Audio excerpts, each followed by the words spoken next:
What's the most money you've made in a year from the business? We've been valued at 14 million. 6 million in revenue. Probably worth about 150 million. I will say one thing that I think could make someone a whole lot of money is... What's the one thing the rich know that the poor don't? What the rich always do is... I'm the Chief Creative Officer of Adidas. That's how you do it. That's crazy. Give it a go. It's amazing. That is sick. Yo, my people, welcome back to The Venture, the number one platform for entrepreneurs. Today, we're on Marylebone Road, one of the wealthiest parts of London. What are we doing today, bro? Today, we're finding out how multi-millionaires built their business and the best business opportunities for this year. Stay tuned, it's going to be a banger. Who knew I would make it this far? They hated, they never believed me. Yeah, I would never drop the ball. I know I make it look easy. Yeah, Mayweather with the defense. I don't care what a critic got to say. I got them picking up the pieces. Are you an entrepreneur? I'm an investor. What do you like about investing? You get to leverage your time a bit better than employment, I think, which is probably the most important thing. And what's been your biggest win in terms of sale or valuation? We've got a business at the moment which is probably worth about 150 million. Oh, congrats, man. What kind of deal sizes do you do? Buy very small businesses, usually doing about $1 million of EBITDA. Okay. And then we try to take them up to anywhere from 10 to 20 million. Nice, man. And sell them on to the bigger guys. Yeah. What's the biggest opportunity or industry for 2025? Anything that people think is not fun. Basically look at the fashions, the trends, and go basically the opposite. So you'll find super competition in everything that people think is cool. The opportunities are in everything that's uncool. Because we always hear AI is the biggest. You're better off picking up the garbage Yeah. and building the biggest garbage business in the UK than bothering with AI. in my opinion. So what kind of investments are you looking for? What's like your criteria? We look at professional services, so accountants, law firms, Okay. low on assets, but big on people, basically. Yeah. If you had to start again, how would you make your first million? So I would try and raise a tiny bit of money to buy a very small business. Which business would you buy? Anything incredibly boring that's not going to be disrupted by technologies. There are thousands, if not hundreds of thousands, potentially millions of tiny businesses throwing off a small amount of cash flow. That cash flow is enough to pay your salary to keep the lights on, and then try and double it the next year and go from there. And do you need money to buy these businesses? Yeah, you need to raise a little bit, but you will find that actually you don't need very much. So often Okay. you'll only need, say, 1 times the amount of cash flow the business is making. You might need to borrow a bit of money off the bank, or you pay the seller out over time from the cash flow itself. Thank you, man. Nice to meet you. Yes, guys, sick interview with Freddie. He's an investor doing 9-figure deals, smashing it. So in terms of the biggest takeaway, he was saying if you're looking to invest, buy businesses. Look at boring companies like accounting services, legal firms, cleaning businesses. Those are the best ones to start because they're cash flow rich. So yeah, man, great gem. Let's keep going. Excuse me, sir. I love the outfit. Sorry to disturb you. We're trying to inspire the next generation of entrepreneurs. Oh, are you? Can I ask you what do you do for a living? I'm the Chief Creative Officer of Adidas.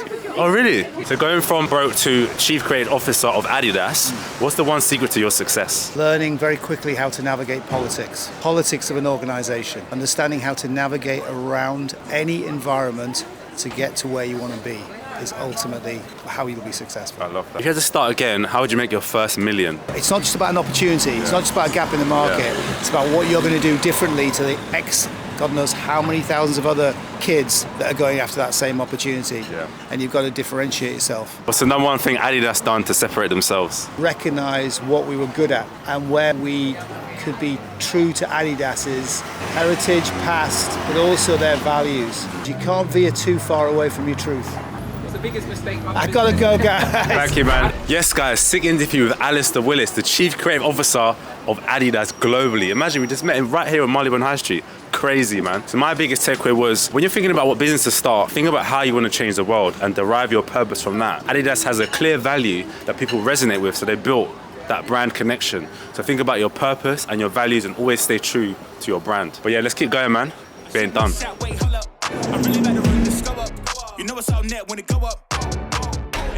Oh, look who it is. Oh, what are you saying, man? Long time. How you doing, man? Yes, you good? What are you doing here? I'm joking, I'm trying to stay fit. So people that don't know, what do you do for a living? I am the founder of a company called Pi, the Pi app. We're the Monzo for tax. We're the UK's first personal tax app. So Sick, man. yeah, we're a year old and we've had great success, 50k downloads. Sick, bro. So I know we spoke a year, so it's a year on from then. What's the most money you've made in a year from the business? We're currently going for a CrowdQ valuation at the moment. We've been valued at 14 million. If you had to start again, how would you make your first million? First of all, go company's house, think of a company, set up your limited company, take that company and set up a bank account. There's banks like Tide, where you can can set up a bank and get approval in 24 hours. And they actually also give you an extra 50 quid cash back. That money you can then set up a website. So in the space of 24 hours, you can have an idea and get like functioning in 24 hours with a bit of capital, have a good website, use ChatGPT to make some copy, and you're good to go. It's all about market and distribution. How can you get discovered? Everything's been democratized. People have the power. You do not need money. These big brands that have this big budget, their content is terrible and it's so salesy and they're dying. If you've got a microphone on the camera, which everyone has, right, just film yourself, talk, have your personality. That's your distribution, that's your awareness. Deliver that with a funnel to your product, and where's the money?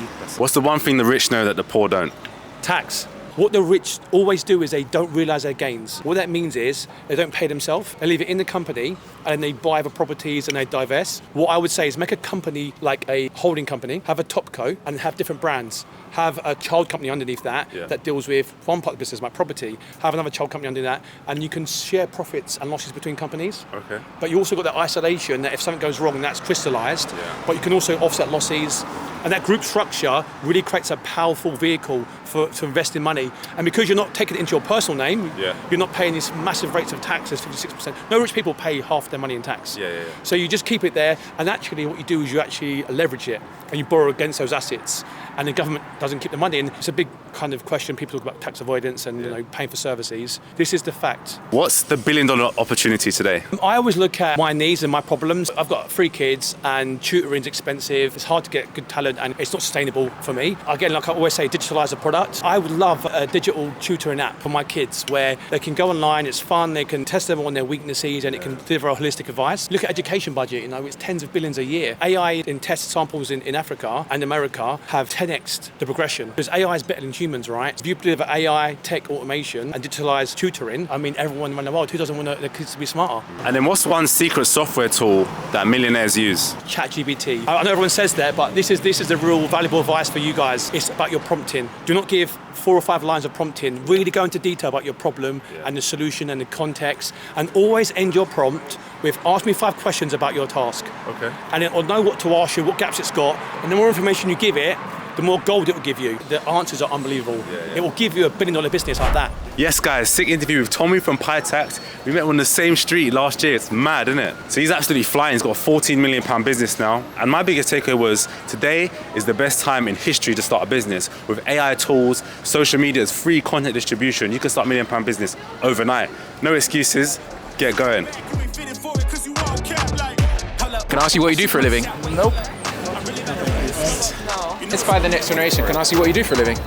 Excuse me, you're trying to inspire the next generation of entrepreneurs. Can I ask you what you do for a living? Yeah, I'm the founder of an innovation agency called theideasagency.com. And what's the most money you've made with the business? Just over 200k. Okay, wicked. So how did you start a business for the people watching? From my kitchen table with a terrible laptop and a mobile phone, and all I did was ring businesses with a terrible pitch. Eventually got one person to say yes, converted them and got 500 quid, and that was like crazy. That was the start of it. That's wicked, man. How many rejections did you go through?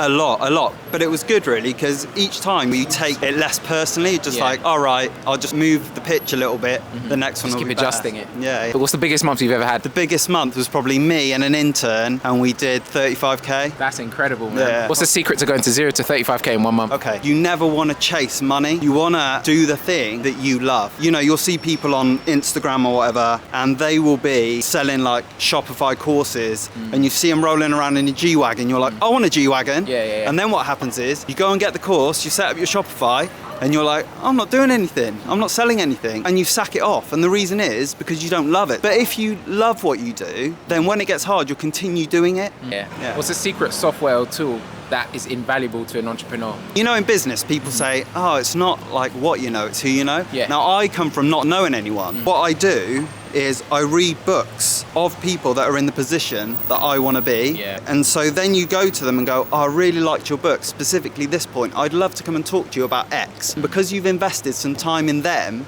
they're more likely to take your meeting. And the way you get the meeting is I use something called hunter.io. It gets their email address, and then I ping them a really relevant email, right? And because of that, I met Rory Sutherland, I met the CEO of Pepsi, I've met Sir John Hegarty, who are like massive in creative. All you're doing is giving them a bit of value and showing that you are interested in them. You're not just like sending an email and hoping you can get a meeting to build your connection. But because you've invested in them, they're more likely to remember you, and as a consequence, you get to who you know. Yeah. What's the best framework to use to generate $1 million ideas? I'll tell you what typically happens in businesses. They get their teams together in a room and they go, right, let's do some creative thinking. And everyone goes, because the CEO's in there or whatever, and they don't want to say anything stupid. The best way is to take the pressure off your team. And the way you do that is say, okay, we need to develop a new clothing line. I want you to come up with the worst possible ideas for that clothing line or garment or whatever it is. And by developing the worst ideas, you can use them for inspiration for good ideas. Okay. I'm telling you, it will generate some, even as you're talking about the bad ideas, you'll be like, actually, that could work in, yeah. That's how you do it. That's crazy. Give it a go, it's amazing. That is so sick. good. Yeah. Guys, really good interview of Nick, doing really well. His company's valued at over $1 million. And what he said is differentiate yourself. There's software tools you can use to reach these entrepreneurs and find their emails and find their contact details. When you do that, make sure you do something different to stick out through the crowd. But yeah, let's keep it going, man. You know what's out net when it go up. Ain't got no other plans, you don't need to understand. Hey, we on overtime, you don't need to understand. Yeah, man, today's been good, man. Sun's out, feeling a lot better. My feeling. Moving fast, already gone, yeah, but you bringing me back. Try to double cross me, dog. Excuse me, guys, sorry to disturb you, man. I love the outfits. Can I ask you, are you an entrepreneur by any chance? Yes. Yeah? Yeah, I am. Really? What business? Shy Guys and also a director at Humble Crumble. What's the business turnover? What's the current valuation of the business? We're due to turn over probably over 3 million this year. Wow, congratulations, man. Thank you. How did you start out? How much money did you have before you started? I started with my business partner, Abs, and we had about £2,000 saved up. Really? And we started in a market, actually, spending $2,000 just to set up the market stall branding. We made it look really pretty, and that's it. We started serving chai and making some money and accumulating it and reinvesting. If you had to start again, how would you make your first million? One of the key things to do before launching is nail your visual identity. So get your branding in place. Create something that looks cool, like get an Instagram profile up, a TikTok profile up, and a website up. It builds credibility. And then if you can, test your concept in a market. It doesn't have to be food that you serve in a market. You can be a service-based business and showcase your offering in a market and simply talk to customers because you learn. Like an actual market. Yeah, like an actual market. London has so many markets where you have food, you have like people trying to sell you a service. If you're speaking to your customer face to face, you're learning, you're refining your proposition. But get that branding done, get in front of people and start talking to potential customers. And how much would that cost me to get like a space in the market? Sometimes it's $250 for a day, maybe even less if you're not serving food. So you can literally do your branding for under $1,000 and showcase your service or product in front of customers for under $2,000. That's amazing. Only in a city really like London that allows you to do things like that. I don't think every city's like it. What's a secret software tool to find $1 million opportunities? Well, there is a platform called Masterworks. It allows you to invest in artwork. You own a small piece of the artwork, and when that piece of artwork sells, then you cash out. And actually, that has returned higher value returns for investors than the S&P 500 Oh my God. over the last 20 years. I don't use it personally. I will probably use it soon. What's one quote that changed the way you think? So it's actually something from my dad. He's a journalist. Don't get it right, get it written, then get it right. But you can apply it to all aspects of business. So for example, we have a new location that just opened up in Canary Wharf. The design, we could have perfected it, but then we would have missed Christmas trade. So we kind of got it to a good enough level. We launched, made quite a bit of money over that period, and then we improved it and got it right later on. So if we hadn't, followed that advice, we wouldn't have made the profit and the money that we did. That's a good one, man. Thank you, man. Nice to meet you. Good to meet you. Have a good day. Thank you. What do you do for a living? I'm the founder of Humble Crumble, the world's first crumble bakery. What's the most money you've made in the business? Last year we did 6 million in revenue. That is crazy. How did you start your business? I started in a farmer's market, literally like 1 day a week, trying to just test the concept. I had like a few different recipe ideas that I brought to the market and just wanted to see if anyone wanted a crumble. Actually, nobody did want a crumble because they didn't know what a crumble bakery was or a crumble bar, as I was calling it at the time. The way I rationalize it is if you haven't seen something before, you don't know it exists, you don't really know you want it. Like Ford said, like if I asked people what they wanted, they'd ask for faster horses. That's so true. Yeah. That is, Not saying I'm Henry Ford or anything, but I just make crumble. How much money did you start with? I think I set the business up with around £3,000. What's the biggest business opportunity for 2025? I will say one thing that I think could make someone a whole lot of money is figuring out the waste system in the UK. The waste system is just broken. Reduce and reuse is great, and recycle is great, but actually people want to be able to use single-use things. Like they want to go get a coffee, drink it, and then put it in the bin and know that it's going somewhere and actually getting put back into the earth or whatever. It's not bad. But at the moment, the systems aren't linked. So you have all these packaging companies out there that are able to create compostable, biodegradable stuff, but the waste system's not linked to be able to do that. So I think if someone can link that, work with local councils and government to create like a national waste campaign, I think you could be onto something incredibly lucrative. Yes, guys, wraps up another banging shoot in Marylebone. My biggest takeaway was every no gets you one step closer to a yes. Stay persistent. What about you, bro?